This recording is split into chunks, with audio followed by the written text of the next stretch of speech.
모두를 위한, 모두를 향한, 모두의 궁금증 훅 인터뷰. 이동관 방송통신위원장 후보자를 두고 정치권 공방 계속됩니다. 여당에서는 검증된 적격자다 이렇게 얘기하고 야당에서는 아니다, 수사를 받아야 될 사람이다 이렇게 얘기하는데요. 이 대치 전국은 어디까지 갈까요? 과연 이동관 카드 윤석열 대통령이 바로 선택할까요? 국회 과방위원 홍석준 국민의힘 의원 모셨습니다. 어서 오세요. 예, 안녕하십니까. 반갑습니다. 네, 청문회는 끝났어요. 네. 청문회 금요일 한 자정까지 했습니다. 네. 청문회 평 좀 들어보겠습니다. 예, 빈 수레가 좀 시끄럽고 빈 깡통이 좀 시끄럽다고 할 수 있겠습니다. 좀 네. 그 전에 내정설이 한 두 달 정도 됐지 않습니까? 네. 그 사이에 사실 언론에서 지상청문회를 많이 했는데 기사 많이 나왔죠. 예.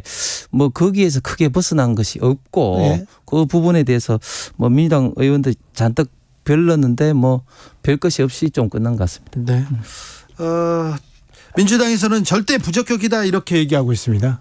그러면 앞으로 어떻게 되는 겁니까? 원래 이제 오늘 이제 과방위가 청문 열렸었죠. 채택 보고서를 이제 논의하기 위해서 네. 과방위가 이제 열리기로 돼 있었는데 잘 아시는 것처럼 어제 그 민주당에서 그 이동관 후보자는 청문 대상자가 아니라 수사 대상자다 네. 그런 식으로 하면서 사실 청문 채택 보고서가 이제 안 되는 걸 기정사실화 좀 해서 예. 오늘 회의는 열리지 않았고 이제 지금 오늘 마지막까지 간사간에 좀 합의를 하다가 좀 논의를 하는데 안 되면요? 안 되면은 청문 채택이 안 되는 거죠. 전대 안 되고 그리고 예. 대통령은 임명을 하고 그렇게 될 것 같습니까? 다시 이제 제 요구를 해서 며칠 있다가 대통령께서 임명 절차를 밟지 않으실까 예상해 봅니다. 그렇습니까?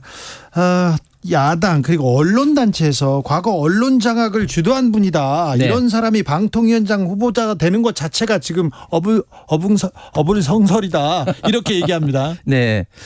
가장 주요한 이슈가 결국 이제 언론 장악 이슈하고 아드님 그 학폭 이슈였는데 네. 사실 이제 언론 장악 이슈 문제는 워낙 그 이동관 그 후보자가 대변인 홍보수석 때 좀 선이 굵고 좀 주관이 있어서 좀 그런 어떤 이야기가 있었습니다만은 사실은 그게 명확한 네. 어떤 그런 것들이 사실은 없다는 게 저는 드러났다. 의원님, 선이 굵고 명확한 게 아니라 문건이 굵고 명확하게 남아 있었어요. 제가 좀 말씀을 드리면 지금 문건이라고 하는 게 네. 결국은 이제 국정원 문건하고 청와대 2017년도 문건하고. 네. 당시에 그 중앙지검의 수사 보고서 아니겠습니까? 예. 그래서 저는 그 문건에 일단은 신뢰성, 신빙성도 좀 따져봐야 되겠지만 일단은 그 문건이 그 실질적으로 문제가 있다는 것을 판명 날려면은 네. 기획자와 문건 작성자와 그리고 그 문건에 의해서 이제 실행이 돼야 되는데 실질적으로 그렇게 절차로 이제 된 게 거의 사실상 없단 말이죠. 예를 들면 민주당 같은 경우 2017년도 워크숍할 때 문건으로 실질적으로 실행이 돼가지고 그 해임하고 징계하고 이런 것들이 됐고 그 문건은 고대영 사장 해임해서 대법원에서까지 이제 증거 서류로 이제 채택이 이제 됐단 말이죠. 그런데 그거는 당내에서 만든 거고 여기에서는 공무원들이 했잖아요. 국정원이 요원들이 만들었잖아요. 아니죠. 보고했잖아요. 아니죠. 대통령실에. 다시 한번 말씀드리지만 민주당 2017년도 문건은 네. 그 워크숍 문건이라고 하는데 그 문건 자체가 대법원에서까지 이제 확정 판결이 날 때 그 사법부에서 증거 자료로 채택이 되는 거죠. 누가 만드는 것도 중요하지만 이제 사법부에서 판단한 것이 이제 중요한 것이고 이제 만약에 그 문건이 그렇게 그대로 실행이 됐다면 잘 아시는 것처럼 2017년도 문재인 민주당 정부 그 적폐청산 하는 그런 어떤 광풍 속에서 과연 이제 이동관 그 후보자가 살아남았거든요. 당연히 구속돼야 됩니다. 그런데 그 지금 또 민주당에서는 이동관 후보자가 죄가 없어서 구속이 안 된 것이 아니라 그렇지. 공소시효 때문이다. 예. 그렇게 이야기하는데 그 명백히 이제 오류가 있는 것이요. 두 가지 이유를 들고 싶은데 네. 지금 이동관 후보자가 대변인 홍보수석 그 대통령 언론특별보좌관을 2011년도까지 했습니다. 예. 그러면 방송법의 공소시효가 5년이고 네. 그리고 이제 접근 남용이 7년이거든요. 그러니까 공소시효가 끝나지 않았습니다. 두 번째는 그 관련된 어떤 그 행정관이라든지 이런 사람들은 다 조사를 받았거든요. 예. 그런데 이동관 그 지금 후보자는 조사조차도 받지 않았습니다. 지금 이재명 대표가 조사받는 과정도 보시면은 결국은 그 밑에 관계자들이 다 조사받고 최종적으로 받잖아요. 그런데 이동관 후보자 같은 경우는 조사조차 받지 않았습니다. 그러니까 그게 뭐냐? 결국은 중앙 당시에 지금도 수사해서 이게 혐의점을 찾지 못했다. 이게 반증이 되는 겁니다. 그래요. 네. 그때 워낙 사건들이 많아가지고. 네. 그런데요.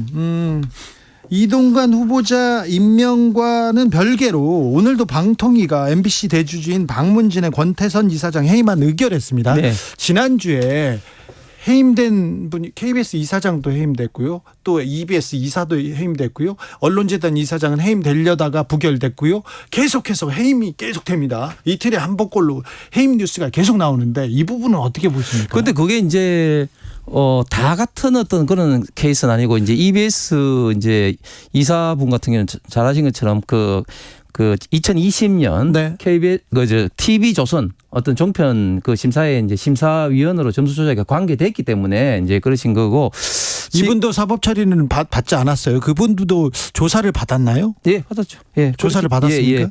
그리고 이제 그 남영진 KBS 이사장이라든지 권태선 그 박문진 네. 이사장 같은 경우는 그 좀 사안은 좀 다릅니다만은 그 고발 감사원의 고발이라든지 방통위 조사가 계속해서 지금 이루어진 어떤 그런 어떤 결과로 청문 과정을 거쳐서 그 해임이 지금 의결이 된 것이죠. 이거 법적으로 해임은 매우 좀 중대한 뭐 과오, 중대한 불법이 있어야 이렇게 해임되는 거 아닙니까? 해임 너무 서두르는 거 아닌가요? 결과로 보면 이제 우연찮게 이제 KBS, MBC 박문희 이사장이 동시에 돼서 그런데 참 우연찮습니다. 계속해서 지금 이제 사전에 네. 제가 말씀드린 것처럼 감사와 조사 그리고 이제 청문 절차를 계속해서 밟아오고 있었지요. 그렇습니까? 네. 네. 근데 우연찮게 계속 지금 해임이 계속되고 있죠. 아니 이게 시기가 이제 그렇게 이제 겹치는 거죠. 그렇죠. 네. 앞으로 어떻게 됩니까? 그러면 자 KBS 이사회 이렇게 바뀌고요. 그 다음에 박문진 이사회 이렇게 바뀌고 그 다음에는 이제 사장이 잘못했는지 잘했는지 그걸 따져야 됩니까? 그거는 이제 뭐 제가 예단할 수는 없지만 결국은 이제 신임 방통위원장과 KBS 이사장 박문진 이사장 등과 이제 경영진이 결국은 어떤 방향으로 이제 그 앞으로 방송 정상을 위해서 할 거냐 이런 어떤 협의 과정에서 저는 결론이 난다고 생각합니다. 그렇습니까? 네. 당장 뭐 KBS 사장을 해임하고 그러진 않습니까? 지금 뭐 아직까지 뭐 이사장도 아직까지 임명이 안 되지 않습니까? 예. 그렇습니까? 예. 아직은 네. 네, 알겠습니다. 언론계에서 매우 우려하고 있는 건 아시죠? 네. 지금 이런 언론계에서 일어나고 있는 각종 그렇죠. 그렇습니다. 그리고 네. 저도 우려를 아시죠? 예, 네. 저도 이동관 그 후보자가 그 정확하게 말했다고 보는데 윤석열 정부가 지금 뭐 저희들 생각할 때는 좌측으로 기울어진 이런 어떤 방송의 운동장을 뭐 우측으로 뭐 바꾼다 그런 생각은 추호도 없고 객관적이고 공정하게 공영 방송이 이루어지도록 한다. 네. 이런 어떤 기본적인 철학을 갖고 있다 말씀드리겠습니다. 언론계에서는 가장 공정하지 않았던 언론의 시대가 있는데 그때가 이명박 정부 때 이동관 대변인 홍보수석 시절이었다 이렇게 지적하는 사람들이 많습니다. 뭐 그건 뭐 보는 시각이 다르지만 저는 이번 이제 윤석열 정부에서는 어떤 과거에 그런 혹시 있었다면 그 더더욱 조심해서 네. 저는 할 거라고 생각합니다. 네. 좀 부탁드리겠습니다. 네. 자, 한미일 정상회의에 대해서도 여쭤볼까요? 그 전에 공무원 출신이지 않습니까? 이 지방자치 또 지방 공무원으로 이렇게 치안도 보고 여러 가지 많이 살피던 공무원이신데 요즘 치안 불안해요. 검사가 대통령 됐는데 왜 이렇게 치안이 불안하지 이렇게 생각하는 사람들이 있는데 그런 사람 좀 어떻게 봐야 될까요? 이 모방 범죄, 이 흉악 범죄 계속 이어지고 있는데. 예, 이게 큰일입니다. 그 사회에 지금 굉장히 그 불안이 네. 이제 조성되고 있고 방금 말씀하신 것처럼 어떤 교수가 말했는데 이런 어떤 모방 범죄가 마치 이제 전염병처럼 퍼져나가는 유행이 비슷하다고 합니다. 특히 예. 이제 온라인상에 이런 뭐 지금 이제 살인 예고까지도 있고 해서 저도 이제 정보통신망법 개정을 통해서 네. 처벌하는 어떤 규정도 이제 발의를 했는데 이런 걸 통해서 일단은 경찰청장도 이야기했다시피 일단 경찰이 좀 더 적극적으로 좀 대응을 좀 해야 된다. 그다음에 두 번째 관련된 미비된 어떤 법규가 있으면 특히 온라인상에 지금 미비된 법규가 많습니다. 그래서 방통위에서 네. 조금 방심해서 네. 좀 선제적으로 좀 위험이 되는 거는 좀 그렇습니다. 조치해야 되는 거 그렇습니다. 아닙니까? 저도 사실은 여기 오기 전에 이제 그 방심위 국장들하고 같이 국회 상의했는데 네. 예를 들면 그 DC 인사이드 갤러리 같은 경우는 사실은 지난번 이태원 참사 때도 네, 많이 맞아요. 자살했던데 네. 이번에 살인 예고에도 주로 이 사이트가 이용이 됐습니다. 예. 그렇기 때문에 이런 사이트를 언제까지 계속해서 방치할 것이냐. 네. 좀 더 선제적 적극적으로 좀 대응해야 될 필요가 있다고 생각합니다. 이런 부분에 대해서는 좀 적극적인 대처가 좀 필요한 것 같아요. 그렇습니다. 네. 네네. 위기 이게 불안 이 너무 전염병처럼 커지고 있어서요. 그렇습니다. 이 부분에도 좀 신경 써주십시오. 네. 의원님은 대구 달서갑이 지역구인데요. 예. 네, 지금 국민의힘에서는 뭐 같은 배에 타야 되느냐 안 타야 되느냐 그리고 물갈이를 어떻게 할 것인가 그게 관심사더라고요. 뭐 아무래도 이제 총선이 다가오니까 네네. 예, 뭐 좀 뭐 그런데 좀 민감할 수밖에 없는 시기가 다가오는 거죠. 그렇죠. 그런데 어떤 사람은 물갈이를 하면 할수록 좋다. 공천 피바람 불어야 된다. 이렇게 얘기하고 그리고 이미 많이 물갈이를 했는데 그거 다 바꾼다고 좋은 일이 아니다. 이렇게 얘기하는 사람들이 있는데 의원님은 어떻게 생각하세요? 예, 그 저희 당은 통상적으로 이제 수도권 같은 경우는 이제 본선에 민주당하고 이런 어떤 그 경쟁을 해야 되기 때문에 네. 상대적으로 좀 물갈이가 쉽지 않고 예. 반대로 이제 영남권 같은 경우는 이제 공천이 당선일 정도로 저희 당세가 많은 지역은 좀 물갈이가 많이 왔었습니다. 네. 그런데 이제 이번에 과연 물갈이 폭을 어떻게 할 것인지 아무도 이제 예측은 이제 하기는 그 쉽진 않겠지만 네. 그러나 이제 이번에는 그 과거에 비해서는 지금 수도권이 저희들 의석이 절대적으로 지금 잘 아시는 것처럼 열세이지 않습니까? 예. 그렇기 때문에 반대로 수도권에 이제 공천할 지역이 굉장히 많이 있습니다. 네. 예, 그래서 상대적으로 물갈이를 할 어떤 그런 어떤 필요성 내지는 수요가 좀 적다. 네. 저는 그렇게 예측하는데 왜냐하면은 물갈이 한다는 그만큼 이제 경쟁이 치열한 경우에 이제 물갈이가 되지 않겠습니까? 네. 그런데 이제 수도권에는 상대적으로 공천할 어떤 지역이 많기 때문에 어떻게 될지는 봐야 되겠지만은 예년에 비해서 그렇게 많이 할까 이런 좀 생각이 듭니다. 그렇습니까? 네. 대구에서 홍준표 시장의 영향력이 큽니까? 홍준표 시장이 광역자치단체장으로서 뭐 영향이 없다고는 볼 수 없겠죠. 네. 예, 예. 공천에도 힘이 셀까요? 글쎄요, 그거는 현재 정부의 어떤 구조상 특히 지금 당권도 정지된 입장에서 그렇게 영향력이 있을까 이런 좀 생각 듭니다. 대구의 유승민 아닙니까? 유승민 전 의원은 어떻습니까? 유승민 의원은 사실은 이제 대구를 좀 벗어났다고 볼 수 있겠죠. 그래요? 네. 대구를 대표하는 정치인 아닙니까? 한때는 그랬죠. 예, 한때는 그랬죠. 지금 벗어났다고. 예, 한때는 그랬지만 이제 사실은 이제 바른미래당 창당하고 나가면서 이제 점점 이제 대구와 좀 멀어지게 됐죠. 자, 이재명 대표의 민주당은 어떻게 보시는지요?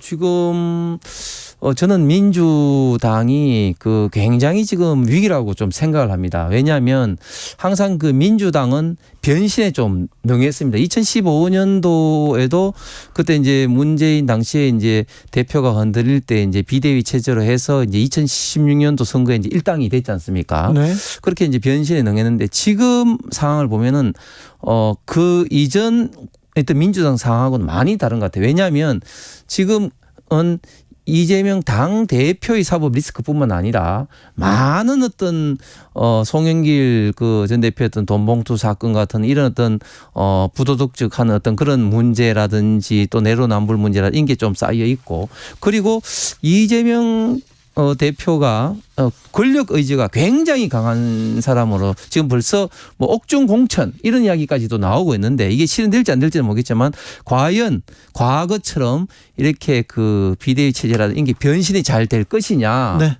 저는 그렇지 비대위처럼 잘 변신이 되지 않으면 민주당이 굉장히 좀 곤란을 겪을 가능성이 많다고 생각합니다. 각 당에서 위기론을 얘기하고 있는데 민주당이 위기입니까? 국민의힘이 위기입니까? 양측 다 이제 좀 약점이랄까 위기적 그 잠재 요인은 다들 있죠. 네, 그런데요.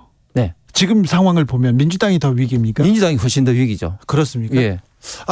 총선에 대해서 좀 자신이 있는 분들, 그리고 또 국민의힘 주류에 있는 분들은 우리는 자신 있다, 민주당이 위기다 이렇게 얘기합니다. 또 민주당 주류들도 우리는 괜찮다, 우리한테는 윤석열, 김건희가 있다 하면서 국민의힘이 위기다 얘기하는데, 확실히 민주당이 위기라고 보시는 거예요? 그럼요. 사실은 뭐 윤석열 대통령에 대해서는 어제 뭐 캠프 데이비드에서도 이제 굉장히 큰 외교적 성과를 거뒀지만, 지금 계속해서 어떤 그 국민적 지지율이 점점 이제 좀 차츰 개선되고 있는 그런 어떤 상황입니다. 그런데 거기에 비해서 민주당은 조금 전에 말씀드린 것처럼 지금 당 대표로부터 당 전체의 어떤 이미지의 어떤 리스크가 저는 국민들로부터 굉장히 좀 불안한, 그리고 부정적인 어떤 요소가 계속 쌓이고 있다, 이렇게 생각이 듭니다. 국민의힘도 존재감 그리고 능력을 보여주지는 못하고 있다 이렇게 평합니다.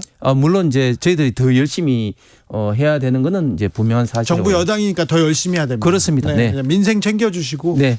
경제도 챙겨주시고, 서민도 챙겨주셔야 됩니다. 예, 열심히 하겠습니다. 국민의힘 홍석준 의원이었습니다. 감사합니다. 네, 감사합니다. 교통정보센터 다녀오겠습니다. 이승미 씨. 네, 이 시각